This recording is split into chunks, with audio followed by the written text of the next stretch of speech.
Essa altura do campeonato, vocês já sabem muito bem que eu sou um grande fã da filosofia estoica. E um dos pilares do pensamento estoico é a contemplação do fato de que a gente não controla aquilo que acontece com a gente. Mas a gente controla a maneira como a gente reage àquilo que acontece com a gente. Então eu acho que uma maneira de lidar com tudo que vem acontecendo aqui no Rio Grande do Sul é a gente tentar contemplar que lições que esses acontecimentos podem nos trazer e o que a gente pode tirar disso para o nosso próprio crescimento, porque aí pelo menos haverá um ponto positivo em toda essa catástrofe. E eu compartilho com vocês aqui as minhas conclusões a respeito disso. A primeira conclusão que me aquece um pouco o coração nisso tudo é ver agora objetivamente a capacidade de união que o ser humano tem, a capacidade de mobilização que a gente tem, a capacidade que a gente tem de fazer o bem para a tribo, para o próximo. E os historiadores sempre disseram que foi isso que nos diferenciou dos demais animais. A gente consegue se mobilizar e construir grandes coisas. Nenhum dos seres vivos, fora nós, conseguiu modificar tanto o ambiente que vive, porque nós fazemos coisas grandes unidos, quando como população somos uma unidade, não como indivíduo. Então a capacidade de união, mobilização e a capacidade que temos de fazer o bem para o próximo é uma coisa que me comove muito e que acho que foi muito bom ser lembrada. A gente não pode deixar isso cair no esquecimento nunca mais. Outra lição que eu tirei dessa situação toda é que existe algo muito perigoso acontecendo. Nós estamos todos, em qualquer lado, nos tornando cegos políticos.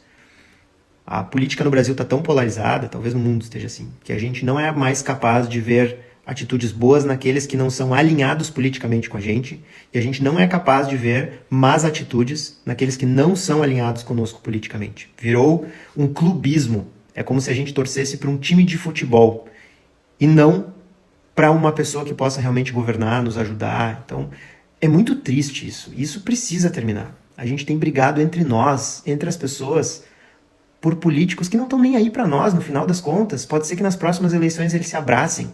Isso tem que parar. Outra lição óbvia, né, gente, é que a natureza está pedindo o espaço dela de volta, né? Os rios, eles querem mais espaço para que eles possam circular. A gente tem que parar de desmatar porque a gente está enfraquecendo os morros, as encostas. Então, a gente precisa melhorar a maneira como a gente habita a terra.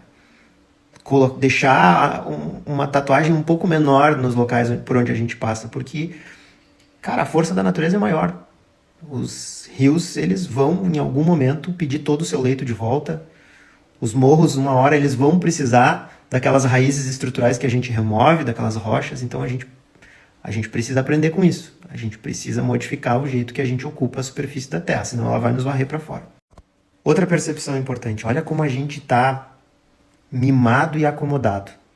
Olha como a gente dá por garantido coisas que são verdadeiros privilégios que a gente não valoriza como deveria. A gente tem água encanada, a gente tem luz, a gente tem acesso às informações da internet em casa. Muitas pessoas perderam isso agora e só quando a gente perde a gente entende o real valor que esse conforto tem.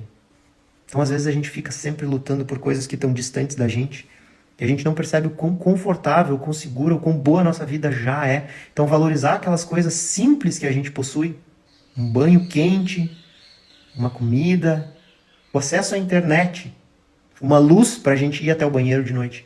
Valorizar essas pequenas coisas é uma peça fundamental para a gente sentir felicidade. Então eu não quero transformar essa resposta numa live, né? Mas eu queria compartilhar com vocês as reflexões que eu fiz sendo afetado indiretamente por essas enchentes, né? Eu não fui afetado diretamente, mas vendo pessoas que foram afetadas diretamente. Então pensar sobre tudo isso que aconteceu me fez ver que certos privilégios eu estava dando por garantido e não estava valorizando. Que eu talvez esteja sendo um intolerante político e eu vou tentar mudar isso também. Me fez pensar que o lado bom das pessoas realmente existe. Então eu preciso acreditar mais no lado bom das pessoas. Praticar mais caridade, né? Então essas foram as minhas reflexões e se vocês puderem, tiverem oportunidade, usem isso, essa catástrofe que vocês não controlam, para pelo menos aprender e mudarem ações que vocês controlam no futuro. Eu tenho certeza que eu vou tentar fazer isso.